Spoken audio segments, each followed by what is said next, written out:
Kisah Legenda Keris Nogososoro dan Sabuk Inten.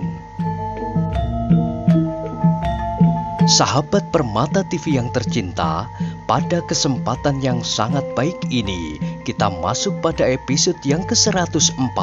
Selamat menikmati. Dalam kisah sebelumnya diceritakan, maka setelah Mahesa Jenar berunding dengan Kepu Kanigara, ia memutuskan untuk segera membawa Arya Saloka ke Banyu Biru. Sudah barang tentu Mahesa Jenar bertindak menurut caranya, yang merupakan pancaran dari wataknya. Ia tidak segera membawa pasukannya ke Banyu Biru, sekaligus dalam persiapan tempur dengan mempergunakan gelar perang. Tetapi ia mengharap bahwa segala sesuatu dapat diselesaikan menurut cara yang baik. Mula-mula bantaran, penjawi, bahkan Wana Merta heran melihat kelunakan sikap Mahesa Jenar itu. Bahkan mereka menduga bahwa di dalam hati Mahesa Jenar meragukan kekuatan laskarnya. Karena itulah, maka mereka mengajukan pertimbangan lain. Mereka mendesak agar Mahesa Jenar memaksa dengan kekuatan untuk mengusir Lembu Sora dari Banyu Biru. Sebab mereka tidak melihat cara lain yang dapat dipergunakan selain cara itu. Mahesa Jenar memahami sepenuhnya perasaan yang bergolak di dalam dada bantaran, penjawi dan anak-anak Banyu Biru yang terpaksa menyingkir dari kampung halaman mereka sendiri. Mereka telah mengalami tekanan lahir batin. Kepahitan yang selama ini harus mereka telan telah menyebabkan mereka menjadi dendam. Apalagi mereka merasa bahwa mereka telah melakukan tindakan kebenaran, mempertahankan hak atas tanah mereka. Mereka dikejar-kejar, dimusuhi, ditangkap dan segala macam usaha yang lain untuk menakut-nakuti agar mereka melepaskan kesetiaan mereka kepada tanah mereka. Tetapi ternyata lebih baik bagi mereka menyingkirkan diri, meninggalkan kampung halaman untuk tetap mempertahankan pendirian mereka, mempertahankan kesetiaan mereka terhadap tanah pusaka mereka, terhadap tanah tercinta. Karena itu, Mahesa Jenar harus bersikap hati-hati terhadap mereka. Ia tidak dapat demikian saja memaksa mereka untuk melepaskan dendam mereka, tetapi ia harus berusaha menumbuhkan dari dalam diri mereka masing-masing pengertian tentang apa yang akan mereka lakukan. Dengan penuh kebijaksanaan, berkatalah Mahesa Jenar kepada bantaran, penjawi beserta para pemimpin Laskar Banyu Biru. Saudara-saudaraku, kalau kalian gagal untuk menginjakkan kaki kalian beserta Arya Saloka kembali ke Banyu Biru, akulah orang yang pertama-tama akan menyatakan penyesalan yang sedalam-dalamnya. Dan akulah orangnya yang akan menerjunkan diri, mengorbankan segala yang ada padaku untuk kepentingan kalian. Sebab aku telah menerima penyerahan dari Kakang Gajah Sora atas putranya Arya Saloka, beserta segala kelengkapan atas dirinya. Di antaranya kedudukan kepala daerah Perdikan Banyu Biru. Karena itu, percayalah bahwa aku akan bekerja keras untuk melaksanakan pekerjaan itu. Tetapi berilah aku kesempatan menyelesaikan menurut cara yang akan aku tempuh. Pertama-tama, aku akan berusaha untuk menempuh jalan yang sebaik-baiknya. Ki Ageng Lembu Sora adalah adik Ki Ageng Gajah Sora. Aku masih ingin melihat bahwa masih ada hubungan dari mereka berdua. Hubungan yang sangat dekat. Mereka dialiri darah dari sumber yang sama. Apabila cara ini tidak berhasil, barulah aku akan mempergunakan cara lain, membawa kalian serta. Tetapi ingat, bahwa apa yang kalian lakukan bukanlah pembalasan dendam. Yang akan kalian lakukan adalah mengambil hak kalian kembali, hak atas tanah kalian dan hak atas pimpinan daerah kalian. Karena itu maka yang harus kalian lakukan adalah sesuai dengan tujuan itu. Jangan ada di antara kalian yang mempergunakan kesempatan ini untuk kepentingan diri sendiri, melepaskan dendam pribadi kepada orang-orang yang sama sekali tidak ada sangkut pautnya dengan perjuangan kalian, mengambil kembali kampung halaman kalian, kesetiaan kalian. Aku percaya bahwa kalian akan dapat menunjukkan kebesaran jiwa kalian, yang dengan demikian akan menunjukkan pula perbedaan antara kalian dengan orang-orang yang berjiwa kerdil, yang hanya mengenal kepentingan diri daripada kepentingan bersama. Dengan demikian, pekerjaan kalian hanya terbatas sampai hak atas tanah perdikan itu kembali. Seterusnya kalian tidak perlu berbuat apa-apa lagi, yang barangkali malah akan menyuramkan nama kalian. Yang harus kalian ingat pula, bahwa kecuali kalian dan orang-orang Pamingit itu masih ada orang-orang yang termasuk di dalam barisan golongan hitam. Tidak mustahil kalau mereka akan mengambil setiap kesempatan mengail di air keruh. Kalau kalian kemudian terlibat dalam permusuhan yang berlarut-larut, maka dengan senangnya mereka akan datang dan membangun istana kemenangan di atas bangkai-bangkai kalian tanpa bersusah payah lagi. Bantaran Penjawi Wanamerta beserta para pemimpin Laskar Banyu Biru menundukkan kepala mereka. Mereka mengerti sepenuhnya apa yang baru saja didengarnya. Di dalam hati mereka terbersihlah pengakuan atas kebenaran kata-kata itu.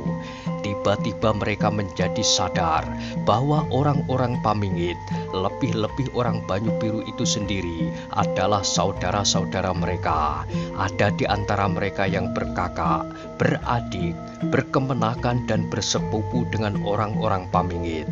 Kemudian terdengarlah Mahesa Jenar meneruskan, "Saudara-saudaraku, kalian harus dapat menempatkan diri kalian dalam tindakan kalian kali ini. Sekali lagi aku ingatkan, marilah kita ambil hak kita, milik kita sendiri. Selebihnya tidak, apalagi apa yang dinamakan pembalasan dendam." Pemimpin-pemimpin Banyu Biru itu masih tetap berdiam diri, namun tanpa mereka sadari mereka telah mengangguk-anggukkan kepala mereka sebagai suatu pernyataan setuju atas segala uraian Mahesa Jenar. Sehingga kemudian Mahesa Jenar mengakhiri pertemuan itu dengan minta doa restu kepada segenap Laskar Banyu Biru. Ia minta diri untuk pergi ke Banyu Biru. Beberapa orang dimintanya ikut serta untuk menyaksikan apa yang akan mereka bicarakan. Di antaranya adalah Wanamerta, Bantaran, Penjawi, dan Kepu Kanigara. Kali ini Mahesa Jenar menganggap belum waktunya membawa serta Arya Saloka. Rombongan ini tidak lebih daripada sebuah rombongan utusan dari Arya Saloka selaku orang yang berhak atas daerah perdikan Banyu Biru, mengadakan pembicaraan pendahuluan mengenai hari kemudian Banyu Biru. Mahesa Jenar masih menyaksikan apakah keselamatan Arya Saloka tidak terancam bila ia dibawanya serta bersama-sama dengan rombongan itu, sebab ia masih belum dapat menggambarkan bagaimanakah tanggapan Lembu Sora, terutama Ki Ageng Sora Dipayana atas kehadiran Arya Saloka. Demikianlah rombongan utusan itu dilepas dengan debaran hati segenap Laskar Banyu Biru yang terpaksa menyingkir ke daerah Candi Gedong Songo. Meskipun ada di antara mereka yang meragukan keberhasilan pembicaraan mereka, namun cara itu merupakan cara yang terhormat sebelum cara-cara yang lain harus ditempuh. Arya Saloka sendiri sangat kecewa ketika Mahesa Jenar memintanya untuk tinggal di Candi Gedong Songo. Sebenarnya ia ingin sekali untuk segera dapat melihat Banyu Biru, tanah tempat ia dilahirkan, tempat ia menerima kasih sayang ayah bunda. Ketika rombongan Mahesa Jenar lenyap di balik batang-batang liar di daerah hutan itu, tiba-tiba terasalah hatinya seperti tergores oleh sembilu. Tiba-tiba ia teringat kepada ayah dan bundanya, kepada ayahnya yang terpaksa terpisah darinya karena pokal pamannya. Demikian juga ibunya. Terbayanglah di dalam otaknya, apakah yang kira-kira terjadi atas ibunya selama ini, selama ia tidak pernah mencium pipinya seperti pada masa kanak-kanaknya. Karena itulah tiba-tiba hatinya meronta. Kenapa ia tidak berlari menyusul rombongan itu? Tetapi dalam pada itu terasalah tangan halus menyentuh pundaknya. Ketika ia menoleh, dilihatnya Rara Wilis berdiri di belakangnya. Arya Saloka mengetahui hubungan apakah yang terjalin antara gadis itu dengan gurunya. Karena itu ia menghormati Rara Wilis seperti ia menghormati gurunya. Dengan demikian ia tidak membantah ketika Rara Wilis mengajaknya dengan penuh pengertian untuk kembali ke dalam pondoknya. Sebagai seorang gadis, hati Rara Wilis mulai tersentuh. Demikian juga ketika ia melihat betapa kecewa hati Arya Saloka karena ia tidak diperkenankan ikut serta bersama gurunya. Hatinya menjadi iba. Jangan berduka, Arya. Nasihat Rara Wilis. Besok atau lusa, kau akan pergi juga ke sana.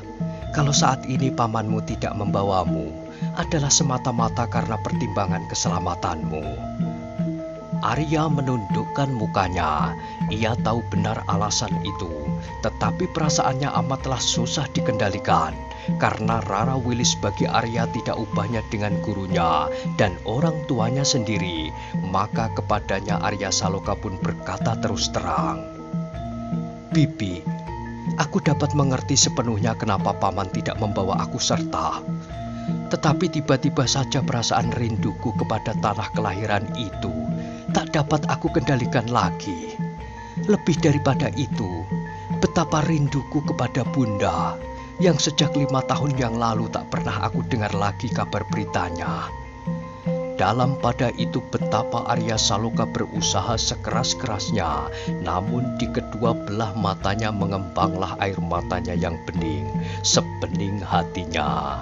Mendengar pernyataan Arya Saloka, Rara Wilis terdiam. Bahkan tiba-tiba ia pun teringat kepada ibunya. Ibunya yang sudah tidak akan dapat dijumpainya lagi. Maka ia pun menjadi berduka pula. Namun demikian ia masih mencoba untuk menghibur hati Arya Saloka.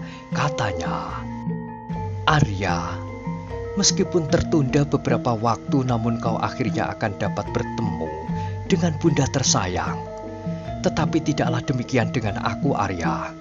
Kau masih harus mengucapkan terima kasih bahwa kau masih menyimpan harapan di dalam dadamu. Sedang aku, sama sekali harapan itu telah padam sejak lama. Aku tidak akan bertemu lagi, sekarang, besok, lusa atau kapanpun dengan ayah bundaku." Kemudian keduanya terdiam, masing-masing hanyut ke dalam dunia angan-angan, kepada kerinduan yang menyentuh-nyentuh perasaan masing-masing, sehingga ruangan itu kemudian menjadi hening sepi. Tetapi keheningan itu tiba-tiba dikejutkan oleh suara Endang Widuri yang berlari-lari masuk. Katanya berderai dengan penuh kegembiraan, "Bibi, alangkah banyaknya bunga anggrek di hutan ini." Rara Wilis tersadar dari angan-angannya. Dengan tersenyum kecil yang dipaksakan ia menjawab, "Adakah kau mendapatkannya, Widuri?" "Inilah, Bibi," sahut Widuri sambil menyerahkan setangkai bunga anggrek yang berbentuk seekor kala. "Dari manakah kau dapatkan bunga ini?"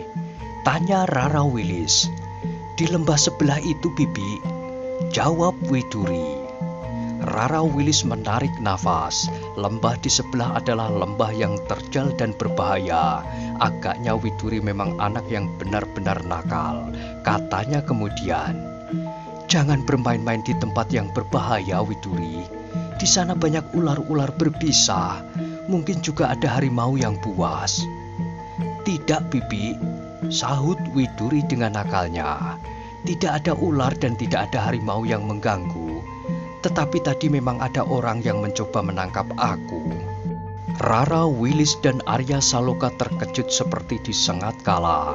Dengan penuh perhatian Rara Wilis bertanya, "Ada orang yang akan menangkap engkau?"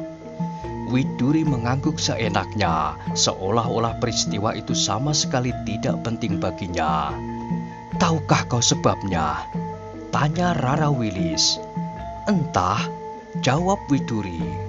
Mungkin orang itulah yang menanam anggrek ini. Mustahil, sahut Arya Saloka. Anggrek yang tumbuh di lembah itu, tak seorang pun yang menanamnya. Widuri kemudian menjadi heran. Katanya, lalu kenapa ia akan menangkap aku? Itulah yang ingin kami ketahui. Sela Rara Wilis. Apakah katanya padamu mula-mula? Widuri mengingat-ingat sebentar, lalu jawabnya. Ia bertanya, kenapa aku berada di lembah itu? Bagaimana kau menjawab? Selidik Arya. Endang Widuri menjadi jengkel pada pertanyaan-pertanyaan itu, tetapi ia menjawab pula. Aku katakan kepadanya bahwa aku ingin bunga anggrek ini. Tidakkah ia bertanya tentang kau? Tanya Wilis pula. Karena pertanyaan-pertanyaan itu agaknya masih panjang, Widuri kemudian menjatuhkan dirinya di samping Rara Wilis dan dengan malasnya ia menjawab panjang, sebab ia tahu bahwa kemudian pertanyaan-pertanyaan masih akan mengalir seperti banjir. Katanya, ya, ia bertanya tentang aku. Ia bertanya tentang siapakah namaku dan dari manakah aku datang. Aku datang bersama siapa dan untuk apa. Ketika Arya akan mengajukan pertanyaan lagi, Widuri sudah mendahului. Aku jawab semuanya. Aku bernama Endang Widuri. Aku datang dari Karangtumaritis. Aku datang bersama sahabatku yang bernama Arya Saloka, putra kepala daerah Perdikan Banyu Biru, yang datang untuk mengambil haknya kembali dari tangan pamannya yang jahat. Kau katakan itu semua? Sela Wilis dengan cemas. Ya, aku katakan semua itu. Aku katakan bahwa bersama-sama dengan kami datang pula ayah Kepukanegara, Mahesa Jenar yang perkasa, bersama bibi Rara Wilis yang cantik. Sst, potong Rara Wilis, jangan nakal, bisiknya.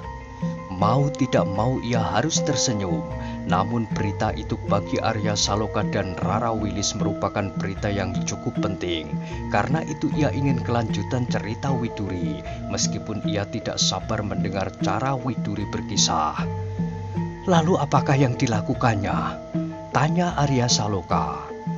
Orang itu tiba-tiba menjadi sangat menakutkan. Matanya terbelalak dan dengan marah ia memaksa aku untuk ikut serta bersamanya. Jawab Widuri. Wilis menarik nafas sekali lagi. Pasti ada hal-hal yang sama sekali tidak pada tempatnya. Apakah orang itu bukan orang di antara kita di sini? Tanya Wilis. Mendengar pertanyaan Rara Wilis, Endang Widuri tertawa. Lalu jawabnya, pasti bukan, Bibi. Kalau orang itu salah seorang di antara kita, pasti ia tidak akan bertanya tentang aku. Sekali lagi Rara Wilis terpaksa tersenyum. Katanya, maksudku adalah untuk menguatkan dugaanku bahwa orang-orang itu pasti mempunyai kepentingan yang rahasia terhadap kita di sini, terhadap seluruh kekuatan anak-anak Banyu Biru. Endang Widuri mengerutkan keningnya. Agaknya baru sekarang ia sadar bahwa apa yang dilakukan oleh orang itu adalah jauh lebih berbahaya daripada seorang pemilik anggrek yang kehilangan bunganya. Karena itu tiba-tiba ia bercerita dengan penuh minat. Bibi, memang agaknya orang itu sangat aneh. Ketika ia marah kepadaku, aku minta maaf bahwa aku memetik bunganya sebelum aku minta izin kepadanya. Tetapi agaknya ia sama sekali tidak memperhatikan. Endang Widuri berhenti sejenak untuk mengingat apa yang baru saja terjadi. Kemudian ia meneruskan.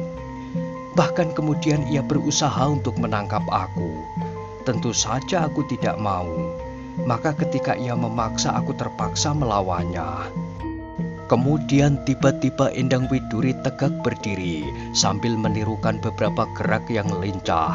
Ia bercerita tentang perkelahiannya. Widuri sebenarnya seorang gadis yang memiliki ilmu tata bela diri jauh lebih dewasa dari sifat-sifatnya yang kekanak-kanakan. Dalam persoalan tata bela diri, Widuri telah dapat disejajarkan dengan tokoh-tokoh yang cukup mempunyai nama cemerlang. Tetapi karena ia tidak pernah meninggalkan padepokan, maka hampir tak seorang pun yang mengenalnya. Ditambah lagi dengan sifatnya sebagai gadis tanggung yang selalu dimanja oleh ayahnya. Dengan demikian perkelahian yang baru saja terjadi itu pun baginya seolah-olah hanya permainan yang tidak menyenangkan. Maka katanya mengakhiri ceritanya. Tetapi ternyata orang itu hanya besar kepala saja. Tenaganya tidak lebih dari seekor kelinci. Meskipun demikian, karena aku tidak bersedia untuk berkelahi, maka aku mengenakan kain panjang ini. Dan ketika aku lupa dan menyerangnya dengan kaki, kainku jadi sobek karenanya. Kata Endang Widuri mengakhiri ceritanya. Lalu dengan bersungut-sungut ia menunjukkan kain panjangnya yang sobek lebih dari 2 cengkang di bagian belakang. Endang Widuri kemudian duduk kembali di samping Rara Wilis, sedang Arya Saloka dan Rara Wilis terpaksa menggelengkan kepala. Kemudian bertanyalah Arya Saloka, "Kau apakan kemudian orang itu?" Ia kemudian melarikan diri dan lenyap di dalam gerumbul-gerumbul liar di lembah itu, jawab Endang Widuri. Berita itu bagi Rara Wilis dan Arya Saloka sangat penting artinya. Karena itu kemudian Arya minta diri untuk menemui Mantingan, Wirasaba dan Jaladri yang selama Mahesa Jenar bersama-sama beberapa orang pergi ke Banyu Biru. Merekalah yang diserahi pimpinan atas anak-anak Banyu Biru. Berita itu sangat penting, Angger, kata Mantingan setelah dengan seksama mendengarkan cerita Arya Saloka tentang Endang Widuri. Bagaimana mungkin penjagaan kita yang kuat dapat diterobos kalau bukan oleh orang yang cukup tangguh? Meskipun demikian aku heran juga bahwa Endang Widuri dapat mengalahkannya. Tiba-tiba Arya Saloka menjadi bangga atas pujian itu, pujian untuk Endang Widuri. Karena itu tanpa dikehendakinya sendiri, ia telah ikut serta memuji gadis tanggung itu. Mantingan mengangguk-anggukkan kepalanya. Pantaslah kalau ia putri Kakang Kebukanigara. Apalagi selama ini Endang Widuri berada dalam lingkungan yang menguntungkan. Bersama-sama dengan Angger, gadis itu merupakan pasangan berlatih yang mengagumkan. Gumamnya kepada Arya Saloka. Terasa wajah Arya Saloka menjadi panas, maka berusahalah ia menjawab, "Apakah paman pernah melihat aku atau Widuri berlatih?" Mantingan tertawa lirih. Umurnya yang telah menjangkau lebih dari setengah abad itu telah menjadikannya orang yang cukup mengenal perasaan seseorang, apalagi berhubungan dengan pekerjaannya sebagai seorang dalang. Karena itu ia tidak melanjutkan gurauannya, apalagi persoalan yang dihadapinya cukup penting, sehingga segera ia kembali pada persoalan berita yang dibawa oleh Endang Widuri. Apakah yang sebaiknya akan kita lakukan? Mantingan mencoba untuk mendapat pertimbangan dari Wirasaba, Arya Saloka dan Jaladri. Sesudah berpikir sejenak, berkatalah Wirasaba, "Satu hal yang patut menjadi pertimbangan adalah orang itu telah mengetahui bahwa di sini ada Adi Mahesa Jenar, Kakang Kebukanigara, Angger Arya Saloka, dan yang dikenalnya langsung adalah Angger Widuri sendiri. Orang itu pasti akan mengatakan bahwa di sini ada seorang gadis kecil yang sangat berbahaya. Kalau gadis itu telah dapat mengalahkannya, apalagi orang-orang yang bernama Kebukanigara, Mahesa Jenar dan Arya Saloka." Mantingan mengangguk membenarkan, padahal Kebukanigara, Mahesa Jenar dan beberapa orang lain sedang berada di perjalanan ke Banyu Biru. "Kalau demikian," sambung Jaladri, "tempat kita ini berada dalam bahaya. Kalau mereka mengetahui bahwa orang-orang yang bernama Kebukanigara dan Mahesa Jenar sedang berada di perjalanan, mungkin sekali mereka akan mempergunakan kesempatan itu, mencegat mereka atau menyerang tempat ini. Baiklah Adi Jaladri, sahut Mantingan. Apakah jeleknya kalau kita berhati-hati? Siapkan orang-orangmu dan perkuatlah penjagaan di sekitar tempat ini. Mungkin ada sesuatu yang tidak kita harapkan bisa terjadi. Jaladri segera melaksanakan tugas itu. Dipanggilnya beberapa orang pemimpin Laskar Banyu Biru dan diberinya mereka petunjuk-petunjuk. Mereka sejak saat itu harus sudah siaga tempur setiap saat bahaya dapat datang. Maka sibuklah daerah perkemahan itu dengan berbagai persiapan. Beberapa orang menyiapkan perlengkapan-perlengkapan. Beberapa orang lagi mengasah senjata-senjata mereka. Dengan demikian maka perkemahan itu diliputi oleh suasana yang tegang.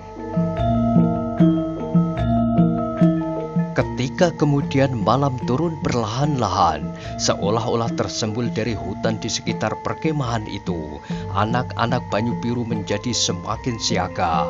Penjagaan mereka menjadi semakin rapat, apalagi penjagaan atas pondok Rara Wilis dan Widuri, sebab mereka mengira bahwa kedua gadis itu sangat memerlukan penjagaan, kecuali Mantingan, Wira Saba dan Jaladri, yang kecuali sudah mendengar berita perkelahian antara Widuri dan orang yang mengandung rahasia itu. Sebenarnya dari gerak-gerik kedua gadis itu, mereka sudah menduga bahwa mereka bukanlah gadis seperti kebanyakan gadis-gadis yang lain.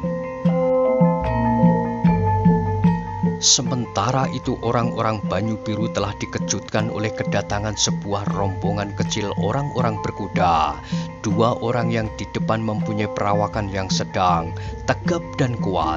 Seorang memakai baju hijau gadung, kain lurik hijau gadung pula. Di atas kuping kanannya terselip sekuntum bunga melati hutan.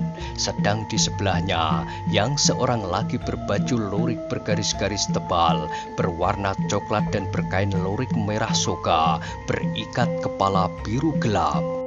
Dengan wajah tengadah mereka memegangi kendali kuda-kuda mereka yang dengan tegap berjalan ke arah pusat kota.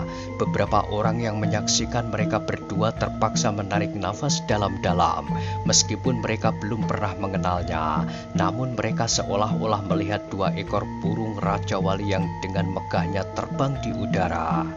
Sedang bagi mereka yang pernah mengenalnya 5 tahun yang lalu, segera bergumam di dalam mulutnya dengan mata terbelalak penuh keheranan. Bukankah yang menyelipkan bunga di telinga kanannya itu pernah tinggal di Banyu Biru beberapa tahun yang lalu dan bernama Mahesa Jenar? Tetapi segera mereka menjadi semakin heran ketika mereka kemudian memandang 3 orang berkuda di belakang sepasang Raja Wali itu, dan mereka segera meneruskan gumam mereka. Dan bukankah mereka itu Kiwana Merta, Penjawi dan Bantaran? Mula-mula orang-orang Banyu Biru itu hanya saling memandang di antara mereka, tetapi ketika seorang di antara mereka tanpa disengaja menyebut nama Mahesa Jenar agak keras, terdengarlah mereka menjawab bersahutan. Ya, orang itulah Mahesa Jenar. Tetapi kenapa tiba-tiba saja ia datang bersama Bantaran dan Penjawi, bahkan dengan Kiwana Merta? Terdengar suara yang lain. Tak seorang pun yang menyahut, malahan mereka tiba-tiba menjadi bingung, sebab Bantaran dan Penjawi bagi penduduk Banyu Biru yang tetap tinggal di kampung halaman mereka, serta tidak terlalu banyak mengerti tentang seluk-beluk tanah mereka sendiri, merupakan tokoh-tokoh yang membingungkan. Kadang-kadang penduduk Banyu Biru itu mengharap-harap kedatangan mereka, namun kadang-kadang mereka tiba-tiba membencinya sebagai orang-orang yang selalu membawa bencana. Daerah-daerah, desa-desa dan pedukuhan-pedukuhan yang disinggahi oleh Bantaran dan Penjawi dalam saat-saat terakhir ini merupakan tanda tidak baik bagi penduduknya, sebab sesaat kemudian akan datanglah pasukan-pasukan dari Pamingit dan Banyu Biru sendiri untuk mengaduk dan menangkapi beberapa orang untuk diperiksa. Sekarang penduduk Banyu Biru itu melihat Bantaran dan Penjawi datang bersama-sama dengan Mahesa Jenar, seorang yang dapat disejajarkan dengan pepunden mereka, Ki Ageng Gajah Sora. Malahan bagi orang-orang Banyu Biru itu, tampaklah Mahesa Jenar seperti Ki Ageng Gajah Sora itu sendiri yang datang kembali ke kampung halamannya. Tetapi sedemikian jauh, mereka hanya dapat saling berbisik di antara mereka sendiri. Tak seorang pun di antara mereka yang berani maju ke depan dan bertanya tentang teka-teki yang berputar-putar di dalam benaknya. Rombongan Mahesa Jenar itu pun merasakan bahwa setiap orang yang melihat kedatangan mereka menjadi heran dan bertanya-tanya di antara mereka. Tetapi rombongan itu pun tetap berdiam diri, seperti sama sekali tak ada orang yang melihat mereka. Demikianlah rombongan itu dengan tenangnya terus berjalan, lewat jalan-jalan sempit di antara daerah-daerah persawahan, menembus jalan-jalan desa dan melintasi jembatan-jembatan bambu di atas parit-parit yang mengalirkan airnya yang jernih. Kakang Kanigara, tiba-tiba terdengar Mahesa Jenar berbisik. Adakah Kakang melihat sesuatu yang tidak sewajarnya? Ya, jawab Kebu Kanigara. Tetapi itu sudah agak jauh lewat. Mahesa Jenar mengangguk. Katanya, kalau demikian apa yang Kakang lihat? Aku lihat pula. Kemudian kembali mereka berdiam diri. Mahesa Jenar dan Kebu Kanigara masih sibuk menduga-duga orang aneh yang dijumpainya sesaat sebelum mereka memasuki telatah Banyu Biru. Seorang berkuda yang seolah-olah membayangi perjalanan mereka dari punggung-punggung perbukitan. Tetapi ketika rombongan itu memasuki daerah Banyu Biru, segera orang itu lenyap di seberang bukit. Tiba-tiba Mahesa Jenar, Kebu Kanigara beserta segenap orang dalam rombongan itu terkejut ketika mereka mendengar derap beberapa ekor kuda yang berlari kencang ke arah mereka. Dan belum lagi mereka mengucapkan kata-kata, dari balik tikungan di depan mereka muncullah sebuah rombongan orang berkuda pula, lebih dari 15 orang. Mahesa Jenar mengendorkan lari kudanya, diikuti oleh kawan-kawannya. Mereka masih belum mengetahui apakah tujuan orang-orang berkuda itu. Maka ketika rombongan itu menjadi semakin dekat dan tidak mengurangi kecepatan mereka, Mahesa Jenar beserta keempat kawannya segera menepi. Agaknya orang-orang berkuda itu tergesa-gesa. Demikianlah rombongan itu dengan cepatnya berlari melintas. Beberapa orang menoleh kepada Mahesa Jenar, tetapi beberapa orang yang lain agaknya tidak peduli. Mahesa Jenar dan Kebu Kanigara segera menutup hidung mereka supaya tidak dimasuki debu yang berhambur-hamburan di belakang rombongan itu. Tetapi ketika rombongan itu telah melampauinya, tiba-tiba terdengarlah sebuah aba-aba dari antara mereka, dan dengan tiba-tiba pula rombongan itu berhenti bersama-sama, sehingga kuda-kuda mereka meringkik dan berputar-putar. Kemudian beberapa orang di antara mereka tiba-tiba memutar kuda mereka dan berlari ke arah rombongan Mahesa Jenar. Ketika Mahesa Jenar memandang Kebu Kanigara pun sedang memandangnya. Dengan kedipan mata Kebu Kanigara memberi isyarat kepada Mahesa Jenar dan ketiga kawannya yang lain. Sebab bagaimanapun juga sesuatu yang tak diharapkan dapat terjadi, karena orang-orang itu masih belum mereka kenal sama sekali. Wanamerta, Bantaran dan Penjawi segera mempersiapkan diri sebagai utusan yang bermaksud menempuh penyelesaian yang baik. Mereka tak bersenjata, kecuali di punggung mereka terselip sebilah keris sebagai suatu kelengkapan yang lazim. Karena itu, ketika mereka melihat keadaan yang tidak menentu, segera mereka memutar keris mereka di lambung kiri. Beberapa orang itu menjadi semakin dekat, dan ternyata yang lain pun mengikuti mereka pula. Dan semakin dekat mereka itu, Mahesa Jenar dan kawan-kawannya menjadi semakin bersiap pula untuk menghadapi setiap kemungkinan yang dapat terjadi. Seorang yang bertubuh besar berkulit hitam mengkilap dan bermata tajam seperti mata serigala mengendarai kudanya paling depan dan langsung mengarah kepada Kebu Kanigara.